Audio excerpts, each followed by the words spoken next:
For now, good evening. Hi, Smita. Good evening. Good to see you. Good to hear you. Oh, thank you so much. I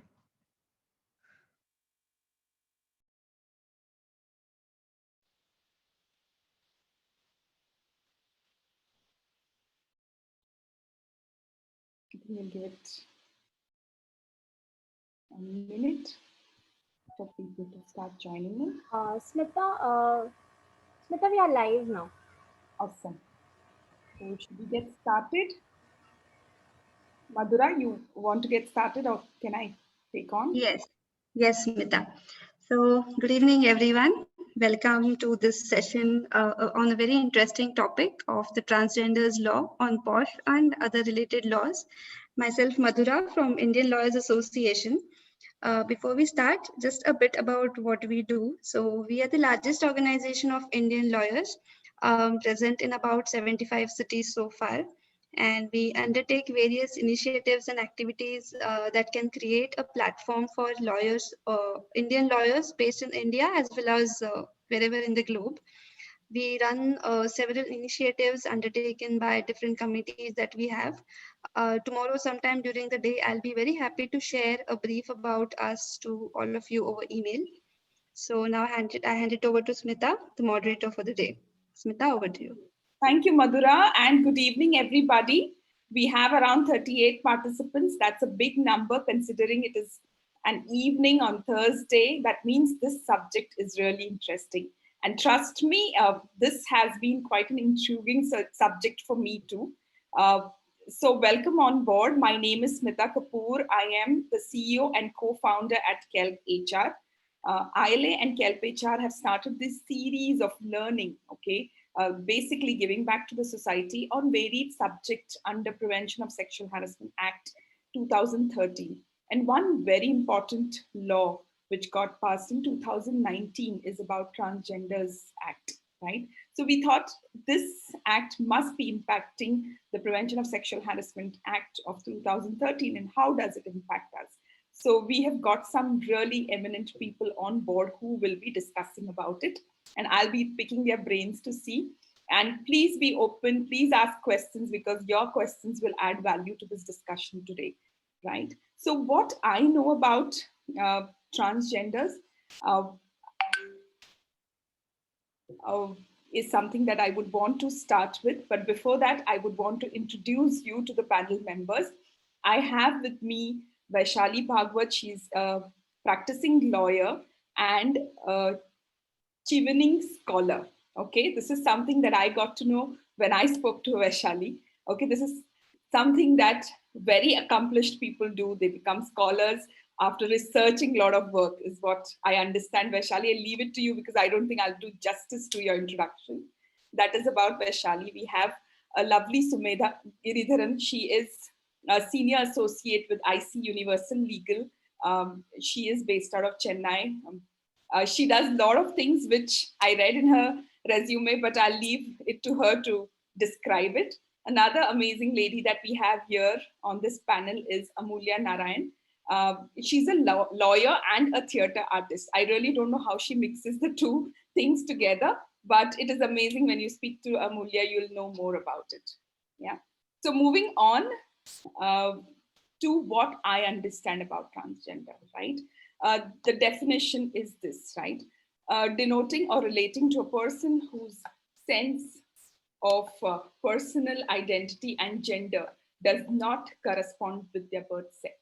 So that is what is the definition, even in the act which was passed on in 2019, the Transgender Persons Protection of Right Act in 2019. So I was doing a little bit of research about third gender, right? And me being brought up in Mumbai in a society where transgenders were not treated so well. Okay, so I was trying to figure out what does our history consist of. And then when I went back to Hindu mythology, I'm a big fan of mythology and our history, I realized that had a very strong presence. Okay. so if you look at Mahabharata, if you look at Ramayana, there is a strong mention of transgender's role in our society. But it got criminalized when Britishers came over. So from West, when they came here, it got criminalized and we started looking at it differently. So this is something which changed because of the Western impact on India, is what I read. So now, thankfully, the 2019 Act has come up, and we have to understand how do we incorporate this whole aspect into our corporate world. And that's the idea of getting these eminent people to come and speak to us. So I'm going to stop share here and open up this dialogue. I come to Vaishali first. If you could give me a short introduction about yourself and a little bit of summary about the act. Just one small request to others, please put yourself on mute. So first, thank you, Smita, KelpHR and ILA first let me congratulate, in fact, KelpHR and ILA for taking up this subject for discussion, something that all of us sort of stay away from. And this subject has not been part of a central narrative to a lot of us people, unless and until, say, as professionals, we come across with a case or we need to deal with a real life situation. But we've not really gone out of our way to understand what these tricky issues can be. So I really want to congratulate both the organizations for having a dialogue and a conversation around this topic with professionals also present in the audience. I also thank both of you, Smita, ILA representatives and KelpHR office bearers, for giving me this opportunity to speak on this subject. It also gave me a chance to read a little more about what it really means and what the way it is going to impact not only us as professionals, but also us as human beings. A little bit about myself. You can read more about me at www.vaishalibhagwat.com. But just to put it in context as to why I have been invited here is I've been a practicing lawyer for the past 22, 23 years now. My specialization is information technology law because I had a previous qualification and work experience in core IT and assembly language programming.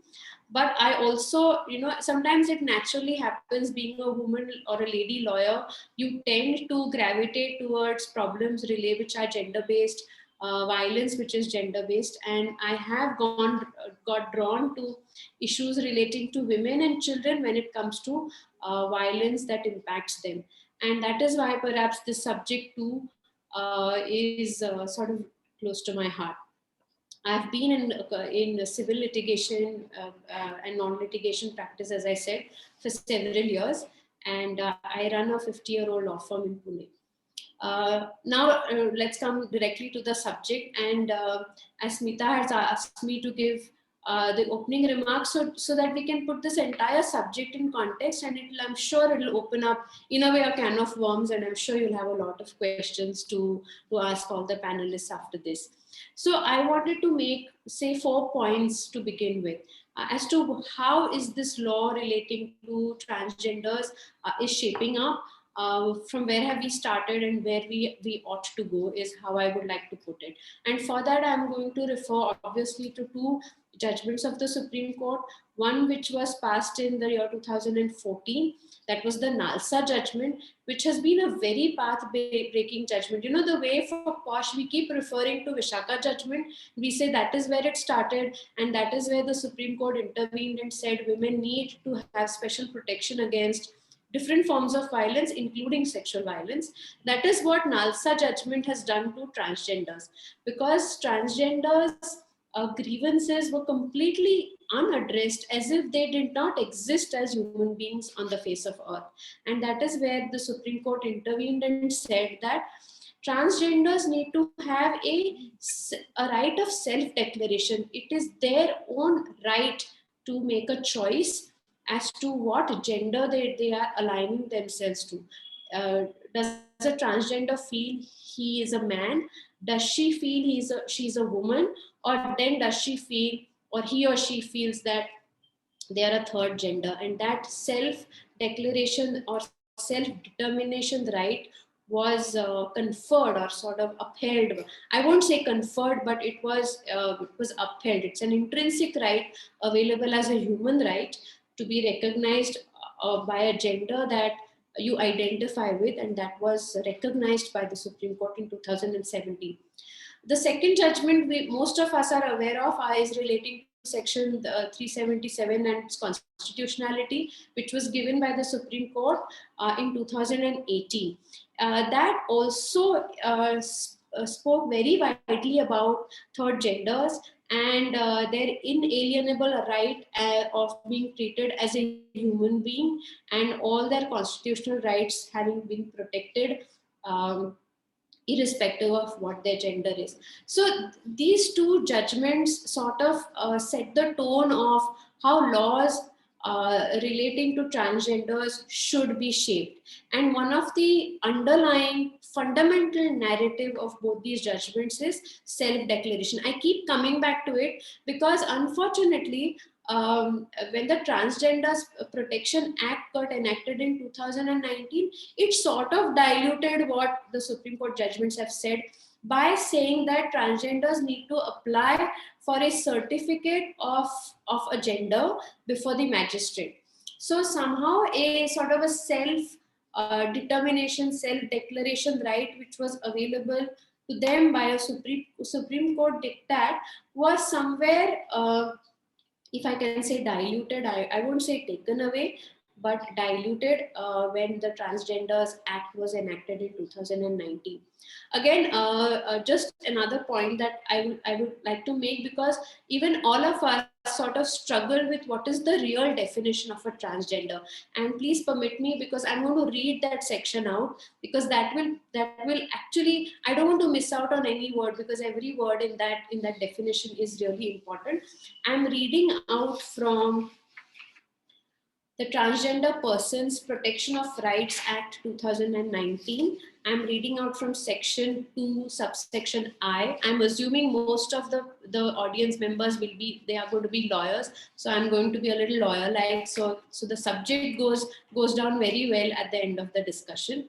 So 2I says, person with intersex variations means a person who at birth shows variation in his or her primary sexual characteristics, external genitalia, chromosomes, or hormones from normative standards of male or female body. That's a very specific description of an intersex variation, or a person having intersex variation, which is included in the definition of a transgender.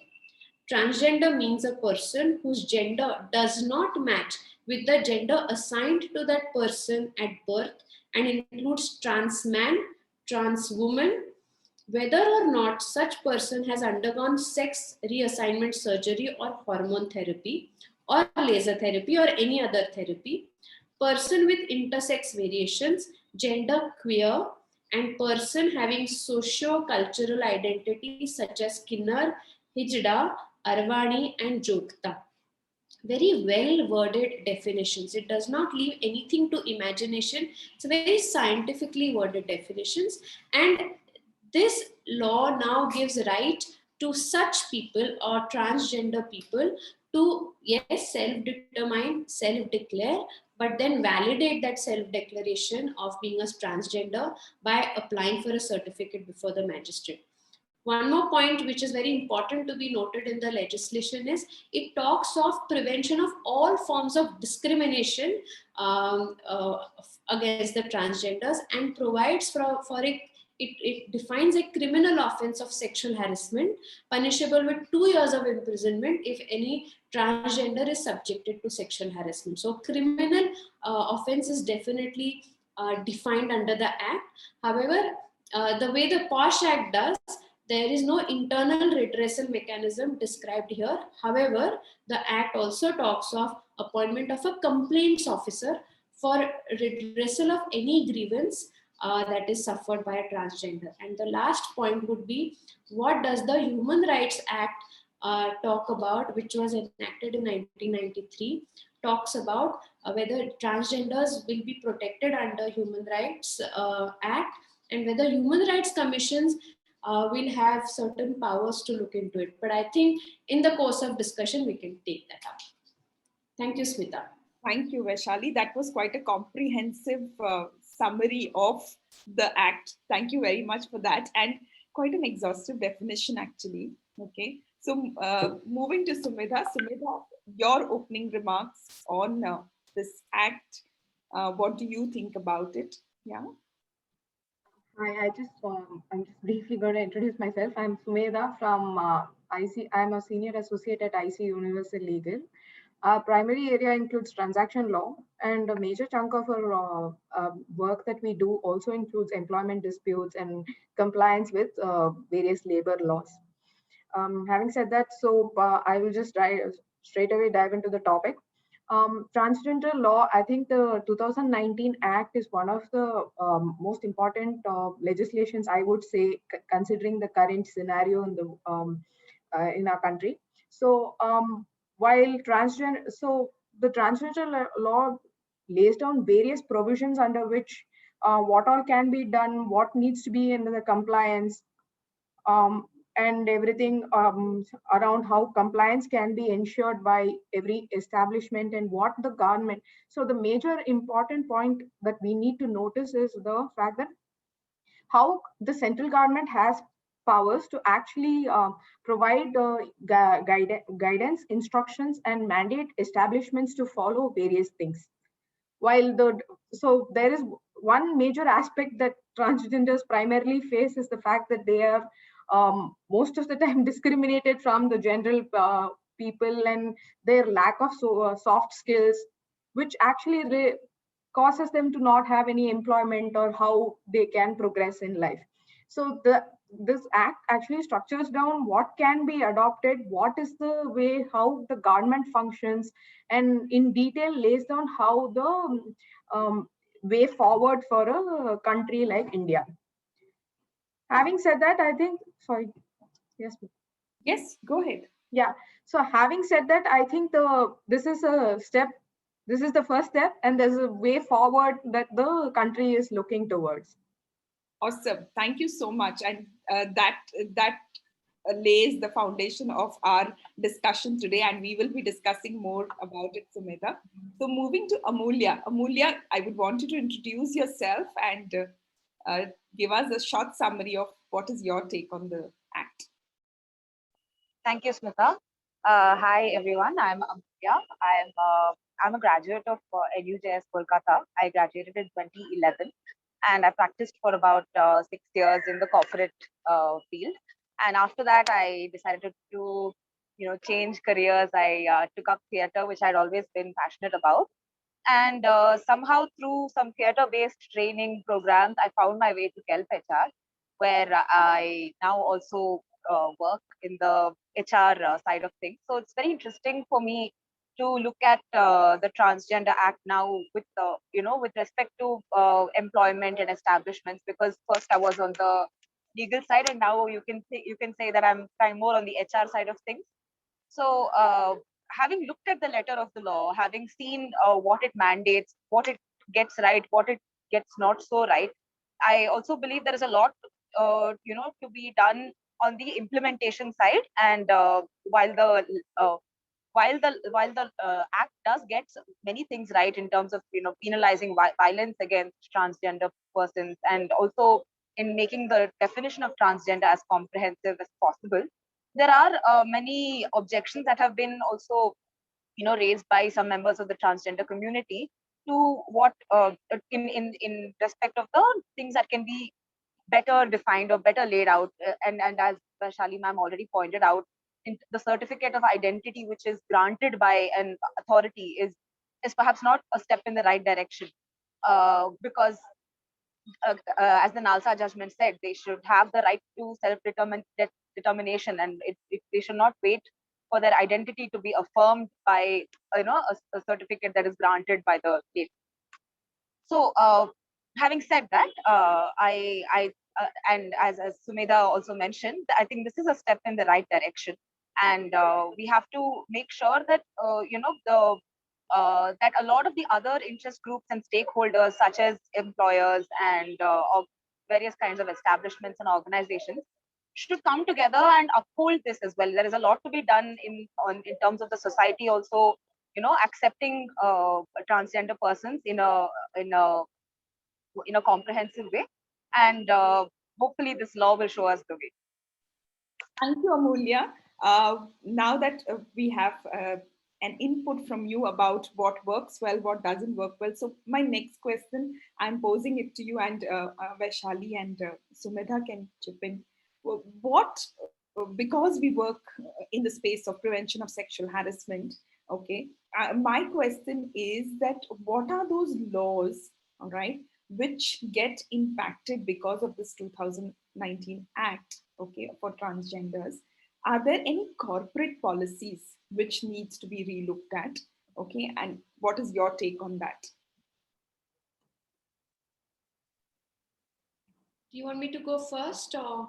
Yes, please. The open forum, yes.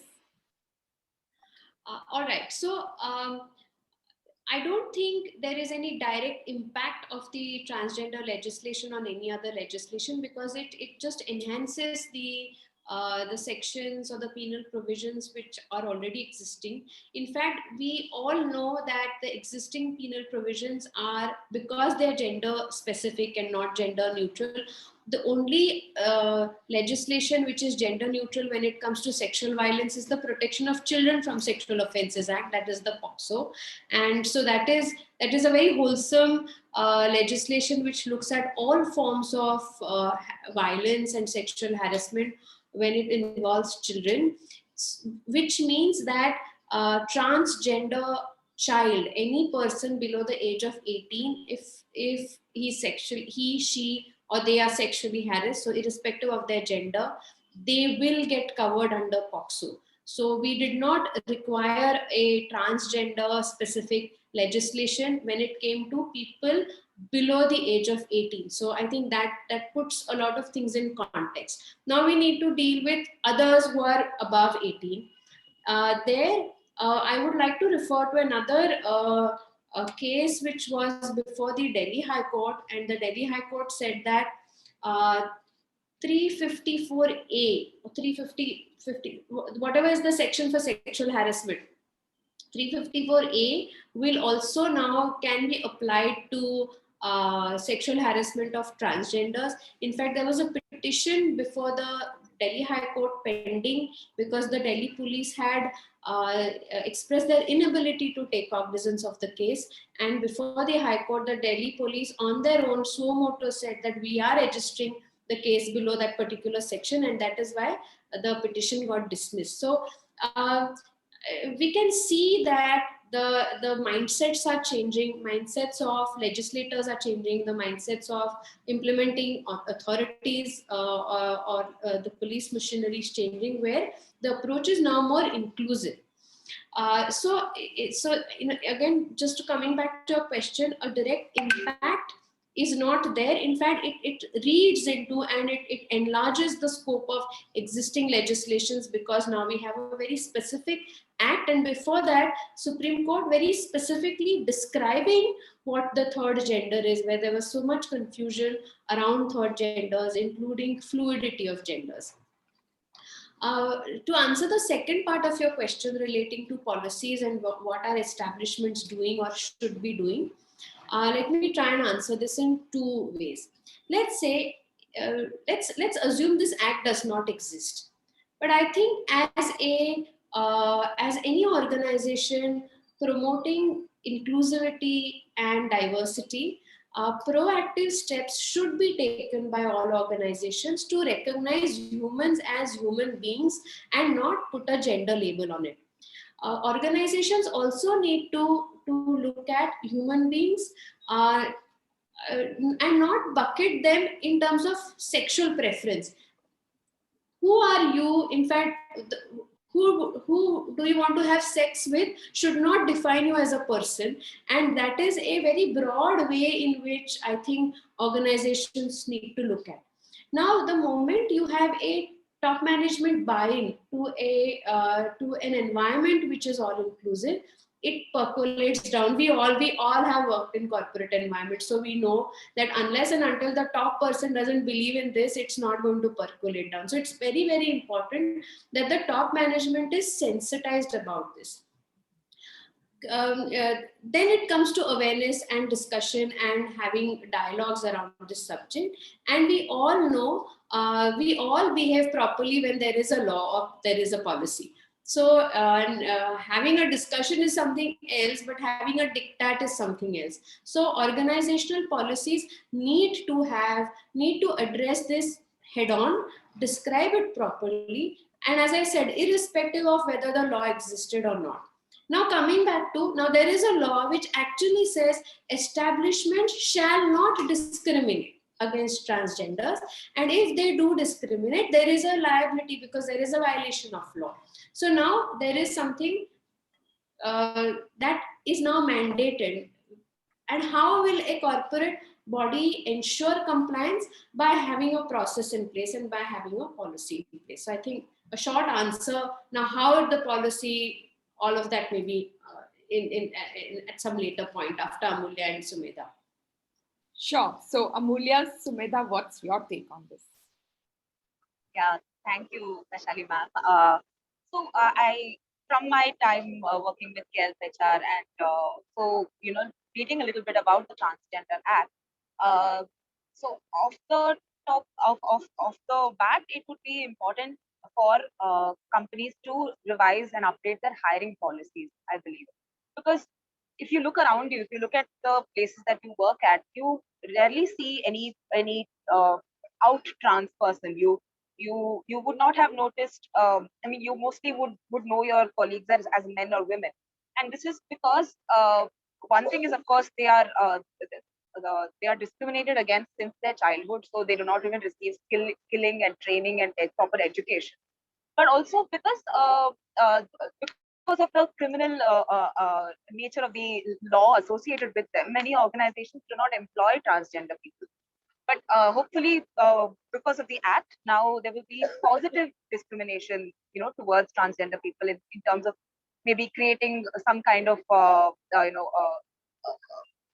maybe a small quota towards hiring them, saying that some percentage of our workforce will be from the LGBT community. Those are some steps that they could take. And another very important policy, I would say, is the anti-discrimination policy. This is something which would be required because there are a lot of conversations that take place on office floors. There is a lot of soft discrimination that happens, even if it is not something that that may be reflected in the promotion or the hiring. It can affect someone's psyche in the everyday behavior that they face, in the everyday kind of discrimination that they may face. And this kind of anti-discrimination policy could specifically say that any transgender person should always be referred to by their preferred pronouns, for example. So if they have been assigned the female gender but they identify as male, then they should be referred to as he. Or if they identify as trans, then they should be referred to as they. And these may be small things for us, but they are very important in terms of the idea of self-determination. And they should not be denied this, because this is something that will go a long way into affecting their sense of self and, of course, their productivity at work as well. Because if you don't feel like yourself, if you don't feel safe at work, if you don't feel respected at work, you can't bring your whole self to work. You can't focus on the tasks that you have at hand. So these might be small things, but these are very important in terms of how an organization, becomes more progressive. Thanks, Amulya. Sumedha? Yeah, so I think this what actually matters is like ma'am had already mentioned, the mentality. I think that is some sensitivity training towards this process is something that every organization will need to bring it up. While that is from the organization perspective, like say you can also come up with better infrastructure or sensitivity towards the peer person and everything. The other important thing as a whole that they lack is the skill set that to actually reach an organization and to get employment or to find any to be actually be a part of the society rather than being discriminated. That is some skill set development. I think from an organization perspective also they can commence such activities like say training of those people and all of that. So that is one of the main thing that they lack, like right from a young age. I think they are being discriminated, which is in turn affecting the skill set development for them. And thereby today in a scenario when they go, even if the organization is say acceptable to acceptable to the hiring policies, and the skill set again becomes an issue, and they require certain amount of training, and they are not able to dive into the job immediately. And the next point that we could, organizations could consider is an active HR policy on recruiting and equal recruitment policy. So that will be one of like say we can as an organization, the individuals can be okay with it, but so long as only if the HR takes up these actions and actually implement it, only then will the effect be shown in the thought will be converted into an action from the organization perspective. So thankful for that. Actually, this discussion reminds me, recently one of our client organization approached us because they want to come up with some initiatives for their diversity and inclusion. And while in discussion, one of the very strong points that the diversity and inclusion manager was speaking about was having LGBTQ as their initiative for the year. But what pushback she was getting from the management team was that we clearly see productivity if we concentrate on gender discrimination. Okay, there are a lot of numbers which prove that hiring women gets more productivity, they are more efficient, but we don't have any numbers which shows that hiring people from LGBTQ would give us more productivity. Okay, so these questions really pinch, because unfortunately there is not a lot of data, and especially not a lot of data in Indian context which is available there. But my basic question is, do we need data to give back to the society, to start a motion? Because as an organization, you are invested in CSR, right? You do a lot of work for the society. Can we take it as an initiative? And if I have people based out of various corporates, I just wanted to seed that thought in your mind that not everything has to circle back to a number. Can we look at it from a perspective that we want to do something different and be one of its kind, right? So any ideas, any thoughts about it? Any of you, Vaishali, Amulya, Sumedha, what do you think about these initiatives? Have you worked with any organizations which does these things differently? Any thought about it? What happens in other than India? Okay.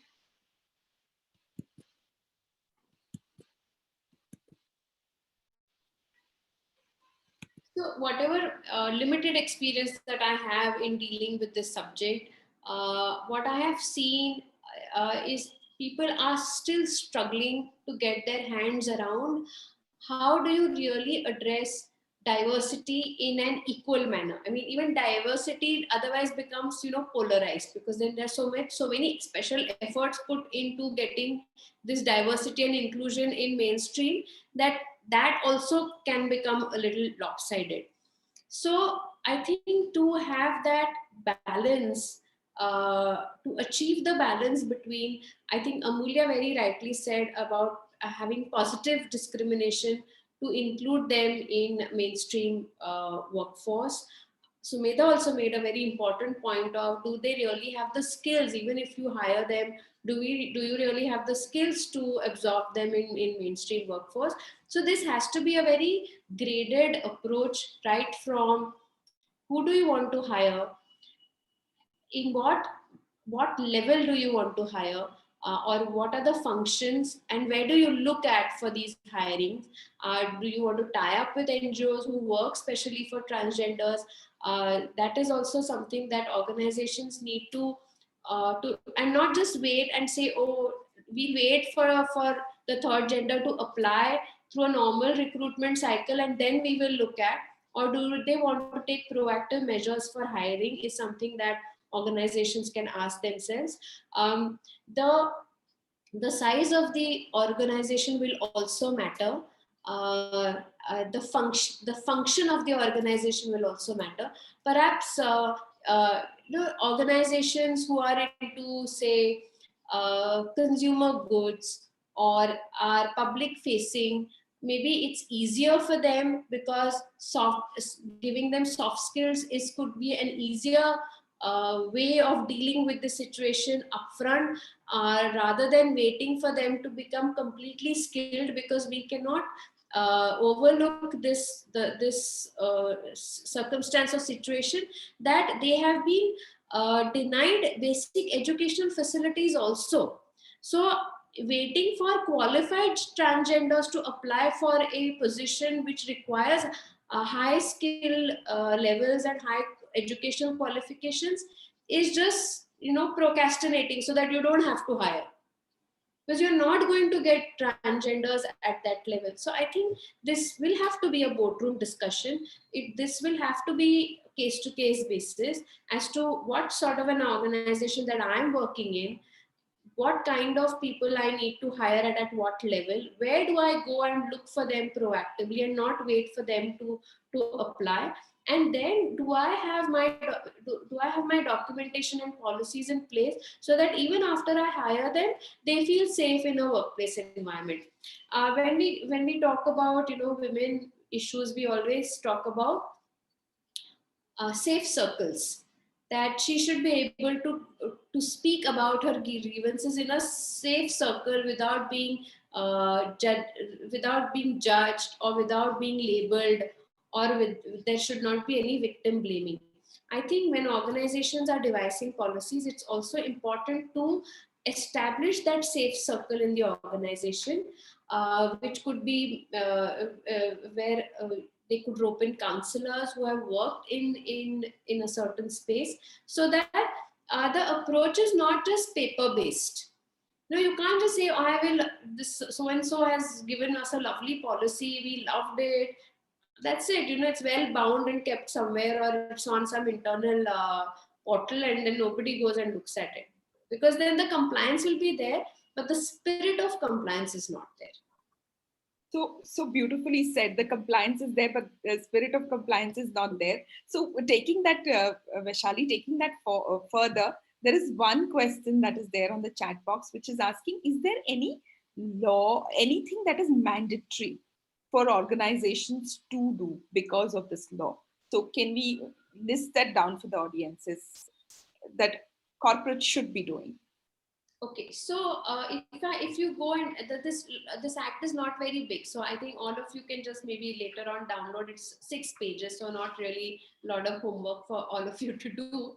So the law says that it is a requirement of educational institutions, public sector organizations, government organizations, including private establishments, to ensure that there is no discrimination against transgenders. So now there is a diktat which says that if you hire a transgender, then you will not discriminate against. So there is of course, no compulsion of hiring transgenders, and that also will not be there. That will have to be a voluntary exercise. But the moment you hire them, the way women get protected from sexual harassment at workplace by specialized legislation, here the law is saying establishment should ensure that they are not subjected to any form of discrimination. Now, what are the forms of discrimination which have been defined under that legislation? It says that a discrimination such as termination, Discriminations such as health facilities or normal day-to-day facilities not being available to them. I think we had an offline discussion about, washroom facilities being made available to transgenders. Then there's a certain sensitivity has to be exhibited by organizations to ensure that such discrimination is not there. Discrimination against not allowing them to participate in certain activities, that discrimination should not be there. It, however, does not specifically talk about sexual harassment. It does not, unfortunately, does not say that they also should be protected against all forms of sexual harassment. So what I'll do is I'll just try and read 2-3 words so that again that we don't miss out on the essence. Denial or discontinuation of or unfair treatment in educational establishments, or unfair treatment to transgenders in relation with any employment or occupation. So a very large definition, it talks of unfair treatment or discriminatory treatment. I think we should be able to interpret this to include sexual harassment also. However, the way the PoSH Act says that if you do not comply, 50,000 rupees fine or cancellation of license, unfortunately, it doesn't say that. So I think that is something that has to be, because as I said, it's a universal law. We are well behaved when we are watched. So here there is no watch given. It's just a direction, it's directory, behave properly. But it doesn't say if you don't behave properly, what will happen. In fact, we also know under PoSH law, compliance was so dismal till Companies Act got amended to say listed companies have to publish in their annual report whether they have a committee or not. Till then, nobody was doing. When Vishaka guidelines were guidelines, we all were a part of several committees and nothing happened. I just used to get a renewal letter from state government, central government that your appointment as committee member is renewed, nothing else. So I think that is what is missing in that law. So a stick is missing. Yes. Okay, so there is another question. I'm sorry, because we are talking about this regarding, the penalties. Is this a cognizable act is one of the questions. And is there any provision of vicarious liability upon the employers in the act? These are two questions I thought was related. So I just quickly bounced it off to you. You want me to answer or?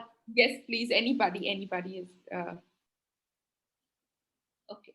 So not cognizable. Unfortunately, the criminal offense which has been stated in this legislation is 2 years of imprisonment. So if you look at this read with CRPC, any offense which is 3 years of imprisonment or more becomes cognizable. So we always say under criminal law, 3 years is a golden number. So this is 2 years. So a non-cognizable offense. Again, as I said, unfortunately. But now we have some decision which helps us bring sexual harassment of transgenders under main sections of IPC which are cognizable. So if I have to read Transgenders Act along with IPC, then it will become cognizable. And I think all of us, especially those who are in practice or even advisory consultation, should always look at interpretation of a legislation which is progressive, inclusive, and sticks to the spirit of the legislation. So for example, if I do get a case of a transgender sexual harassment, I would like to invoke sections which will be read with IPC, not just the transgender legislation. So reading both the acts together will really help us and be on the right side of the law. Also, the spirit of the act will be maintained is what you're trying to say, right? So moving to to Sumedha. Sumedha, what do you think, if you have any tips? I think you mentioned that, but if there is any other tips that you would think that corporate India should be given about including transgenders in workplaces, right? I heard Vaishali speaking about training, going proactively looking for people to be added to the group or to the organization. Okay, is there anything more you think organizations can do to make transgenders more inclusive within the corporate structure? Like I mentioned, the sensitivity towards like from the top level to every staff. I think that is some training that can be given. Actually, it should be given to the other employees and it is a separate set of training that needs to be given to the employees. The other benefit, maybe we can organizations can look at more like health and medical related benefits that can be offered to them. Like most of these people, I think, do not, while they might not, like they lack the skill set, they also lack the basic medical facilities and access to such facilities which are very very remote and very like, again, there is discrimination when they go to access any of these medical facilities, etc. So that is one thing that organizations can bring in an effective policy towards offering them better benefits, health insurance schemes, etc. And then the next one is, I think, of late, all the companies now have a stringent policy towards and a mechanism towards handling PoSH related complaints. I think that is something that they can definitely bring in for the transgender community as well. Once they hire, they need a specific process. So when there is a specific process laid down, I think they also feel a little more comfortable to actually approach the topic and like seek measures to improve themselves. One, two, and it also acts as a deterrent towards any harassment of any or discrimination of any sort against them. And the third would be the infrastructure benefits that they can have. They can have separate changing rooms, separate restrooms, and these are basic changes that and as an organization they can easily bring about. While the active hiring, training, and all requires a lot more efforts into it, I think these are simple infrastructural changes that every organization can easily bring about, and it can be enforced more effectively. Yeah, thank you, Sumedha. I think you gave in a lot of inputs for anybody who's there listening as a corporate that they can quickly implement. Amulya, do you have anything to add on to what Sumedha just mentioned? I think Smita has been quite comprehensive, but I would like to say, and also the hark back to a point that you made earlier about how do we need numbers to tell us that we should be doing the right thing and being accepting of all types, all genders of people across the spectrum.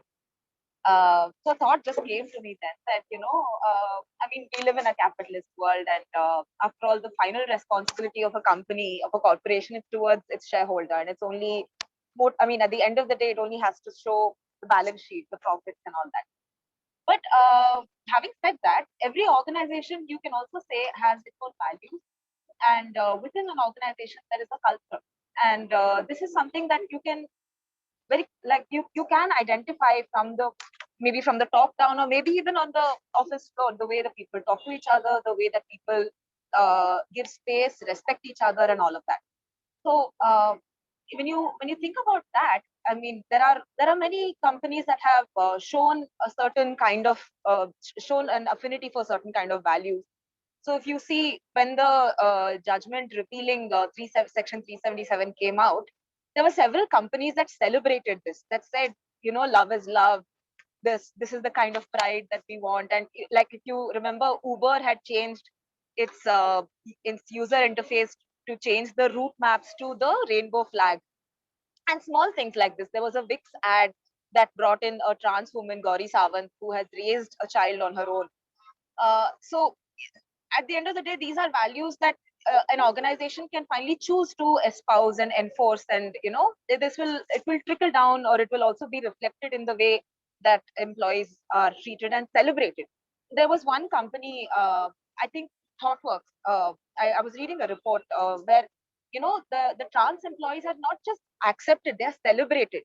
And that is something that, you know, we should look at having. We should be able to celebrate the differences and make them feel special, in fact, because we are all. Very beautifully said, Amulya. Yes, ThoughtWorks is one of the organizations which we partner with also at KelpHR, and I'm very proud of that association because it makes me feel so warm whenever I go to that office.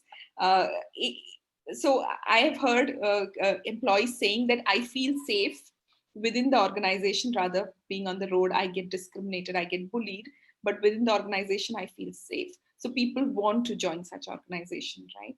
Uh, Thank you very much for that. I just want one point as we are speaking on these lines to be discussing is about biases, right? Biases that deter organizations from hiring people from transgender or LGBT plus group, right? Uh, is there any idea from the three of you that we can help eradicate those biases or at least make people aware about those biases? I know it's a little soft question for lawyers because it's any thought, any ideas from your side? I think we should adopt what ThoughtWorks has actually adopted. More organizations like that need to come up and start recruiting on an active basis, and like so that more from the community and the discrimination difference or like the amount of discrimination comes down drastically. Yeah, thank you very much, Sumedha, for that. So I will be starting. There is loads of questions pouring in, and please, I think we should start responding because we just have 9 minutes to go. So I'm going to do that. I can see the last question. Sorry, last in, first out. What about the concept of decision of nominating a member of parliament or MLA or MLC? I don't know if you all got that question. It can be assessed based on total number of such community members in the society. So I think, are they trying to say that there needs to be some reservation for appointment of a member from the transgender? You know, I also feel, you know, many a time these positions are like for women only, for men only, you know, so how does that work? I think that is what they are referring to. I think all the time we've always spoken about positive discrimination. PoSH has been one of the legislations which is directly on about positive discrimination. Though there has been a lot of discussions now that PoSH needs to be a gender neutral legislation, and it's high time it becomes that. And companies now have policies which are gender neutral, but we all know the difference between a gender neutral policy and a policy relating to women under PoSH Act, that statutory powers which are available to the committee then are not available to a inquiry committee or a disciplinary committee under any other policy, which is an internal policy. But till we wait for the governments to intervene and either come out with rules under transgender laws for a reservation or positive discrimination, no one stops a corporate from doing that, because that is finally by contract and that is by policy, and that is what your corporate posture is.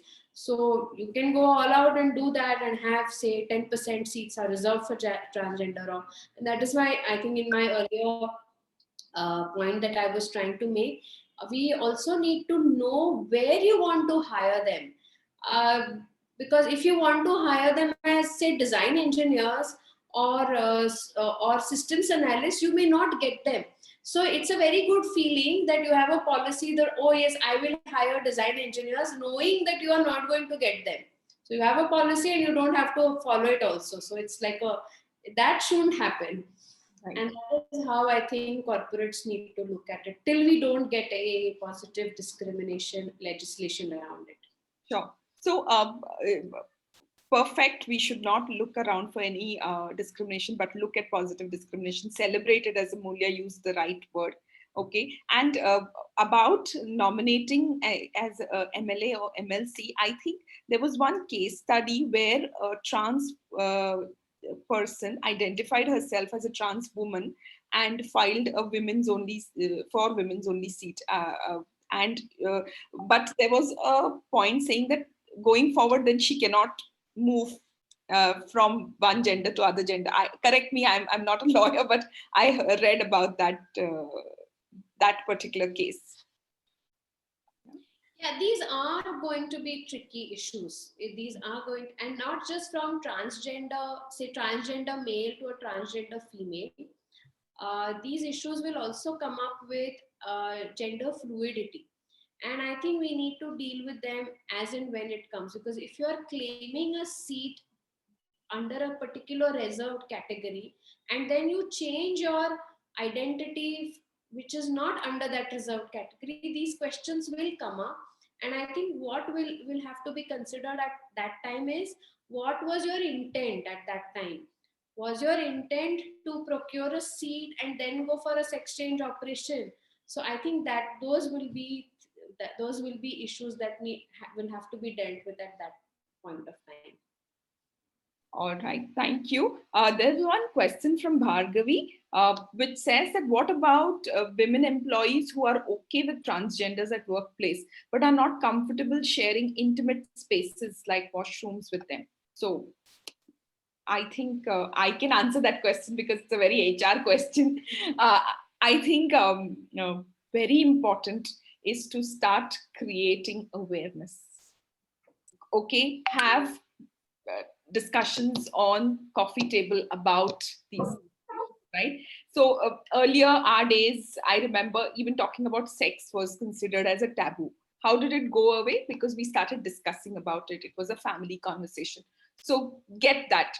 Please start awareness building, which is important. I won't say the change will happen overnight, but it has to be in the DNA of the organization in believing strongly that they want to do.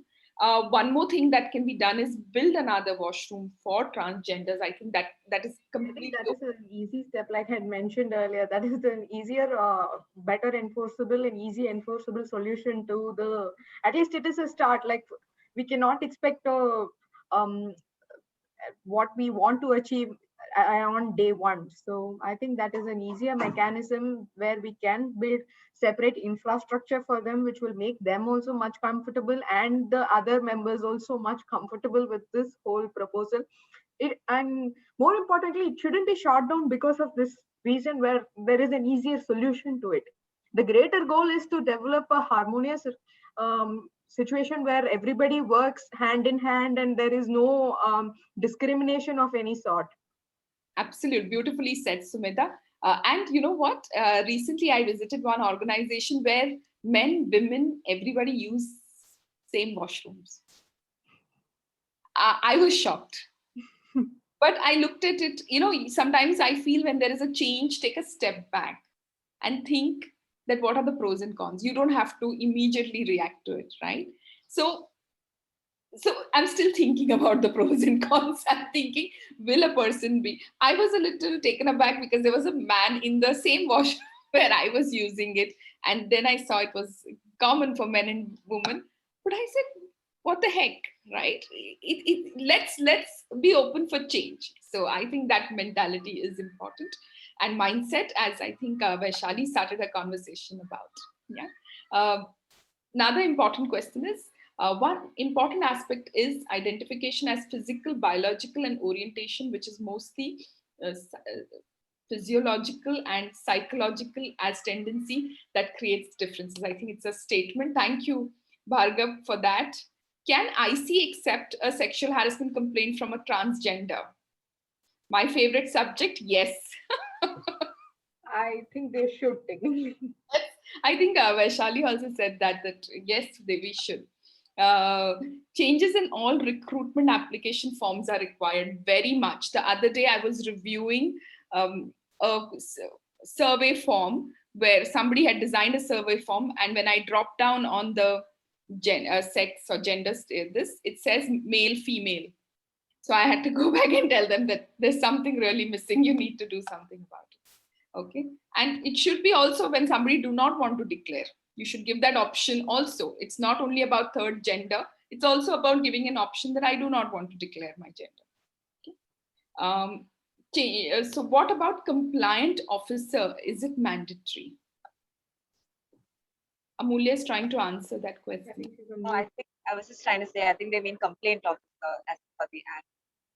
Yeah, I think the Act specifies a compliance officer, right? It says a complaints officer. So an officer that will look at redressal of any complaints that a transgender will bring, and which is related to the organization and the discrimination that he has suffered in the organization. So yes, the law definitely talks of a complaints officer. So complaints officer could be somebody like from the grievance redressal committee who can be, they don't have to call it out that this is as per the law, right? No, they will have to call it out. Though we all know, that PoSH is definitely a very well worded law. It has its own challenges, no doubt, but as compared to transgender law. So the way under PoSH you would have to display committee members' names. I think a proactive approach for organizations who really want to have an inclusive approach for transgenders and give them a confidence that, okay, we have your back. And here is a complaints officer, and his name is displayed on the notice board. So it's an easily available information.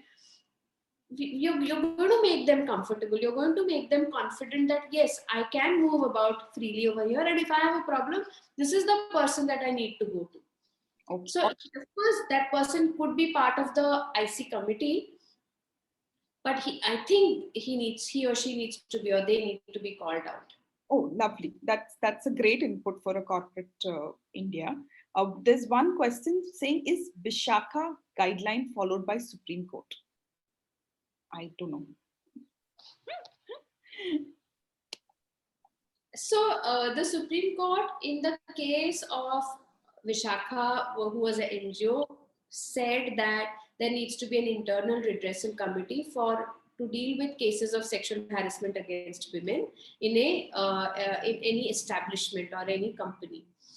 After that, the Supreme Court had also said that within 1 year, there needs to be a law. And we all know it took about 18 years or 17 years for the law to come in. And we eventually got in 2013 the PoSH law. So now the guidelines are not followed because there is a full-fledged law which has the guidelines as its basic framework. So Vaishali, I don't know if Bhargav is asking that question. Is that related to the CGI, Chief Justice of India, who was accused of sexual harassment, and he appointed an IC committee where he was part of it? So I don't know if it was a sarcastic question. So I'm just assuming that. Then perhaps I missed the sarcasm. I gave a very straight answer. Yeah. So I don't know if it was, I'm just guessing because there's no emotion here. So it's written there. All right. What reforms organizations should make that can promote inclusivity and diversity at workplace? I think, Smita, we answered that. Amulya talked about anti-discriminatory policy. Please share other good practices. So Smita, they have spoken about it. So I think that's fine. I'd like to add one point to that. I think in the drafting of the policies, a transgender person could be consulted because I think they are the best to speak about their experience. This is something that even the objections to the statute itself has been has highlighted. The fact that we don't have enough transgender representation in the parliament means that all the iterations that the draft bill and all went through may still have missed out what may have really affected the transgender community because their voices are not being effectively represented in the parliament. So similarly, in an organization which wants to make sure their voices are heard and their concerns are addressed, you could run your policy draft by a transgender person who will willingly consult in terms of whether it effectively addresses their concern. Awesome point. I think ask a woman if they want to draft something for women, ask a man if you're drafting something for man, ask that community, right? It's as simple as that. Thank you. That's a brilliant point. Okay. Another question is, government only is the main agency to create awareness. Politicians and government officers are to be involved to apply and create awareness. That's a statement. Thank you for that. As a corporate social responsibility, companies organizations should now start working for transgender person. I agree with you, Mridula. For example, creating awareness campaigns for society to accept them as they are, to train them on skills to create education and employment opportunities. Yes, I think we should go to the level of educating children who come from that background, right? Because, you know, if you don't sow the seed now, our kids won't be able to reap the benefit later, right? So it is important that we go to that level, create an ecosystem for them. Organizations can take charge of this, and they spend a lot of money. They have to spend a lot of money on corporate social responsibility, and this could be one. Yes, Mridula, brilliant point. Thank you so much. It's important at the family unit level to be more accepting of children. Yes, there's a statement by Shobana, would more awareness at education level help? Yes, please, bullying at schools starts, okay? It starts from there. Absolutely agree with this point, and we should be doing something on this. Another question, I don't know if it's a question or statement, let me read it. In spite of law recently passed in India, we are still to achieve progress. So it's a statement. In Europe and America, Australia also, I think he meant penal identity. Pre-anal identity includes gender, sex, sexual orientation. Yes. It's physical, biological, and yes, physiological, psychological. We are yet to. Prenatal. Sorry? Prenatal. Prenatal, okay. Thank you, Amulya, for correcting me. Yeah. Oh, wow. There's a comment here from Meenakshi. She says, I'm very proud being Fujitsu member. We are already following all the compliances with regard to Transgender Act. We have implemented the compliance into tasks, and those are mapped in our software tool created by Legacy. Thank you so much. And I'm really proud of you to hear that. Keep it up. What does law mandate for organization? I think we spoke about that. Santosh says, so true, Amulya, glad to hear your thoughts on how organizations can anti-discriminate and create a respectful environment. Okay, I think we have covered all the questions and we are at 8:06. Any closing comments from each one of you is welcome. Vaishali, I'll go last. I think I just want to say thank you for making me part of this panel. It was a wonderful, fantastic discussion that we had, and I learned so much. So thank you, and thank you for your time, everyone. Thank you, Amulya. I learned so much. Yeah, thank you. I think thank you, KelpHR and ILA for putting this together. I think this is something that more people as a start should start talking about it. Once they start talking about it, it converts into action and we reach our end goal of having no discrimination towards this process. Absolutely. Start talking. You, absolutely. Make it a dinner table conversation. Yes. Thank you, Smita, ILA, and as I said, office bearers of KelpHR. It was a wonderful discussion. I enjoyed being co-panelist with Amulya and Sumedha. I had a lot to learn, a lot to discuss. So many new things, new narratives have come out of this discussion. And I'm sure the audience also must have picked up some points in order to change what their current positioning is about dealing with transgenders. I had a wonderful time. Thank you. Thank you. Thank you so much, each one of you. It was a great learning. I'm very excited about this. Keep writing questions if you have this question. We are together exploring this. It's a new thing for all of us. Okay, we have not brought up with these thought processes. Maybe it's time for us to change, look at it differently, take a step back, review it, right? And with that, I close this. Thank you, Madhura. Thank you, all of you. Thank you, Vaishali. Thank you, Amulya. Thank you, Sumedha. You're a great panel members, and I enjoyed having this conversation. Thanks to you, Smita. As always, a lovely moderation from you. All our panelists, thank you for the rich conversation on this topic. So we at ILA have started accepting any write-ups or podcasts or any solo sessions, monologues on any topic related to the PoSH law. In case if any one of you is interested, you could just reach out to us. I'll send a mail to you tomorrow regarding this. And we would be very happy to gain more insights from all of you on the topics related to this law. Thank you so much. Wish you a very good night. Thank you. Good night, all. Thank you, Madhura. Thank you. Thank you. Thank you, everyone. Thank you. Bye all. Thank you, Bye. Madhura. Bye. Bye. Thank you.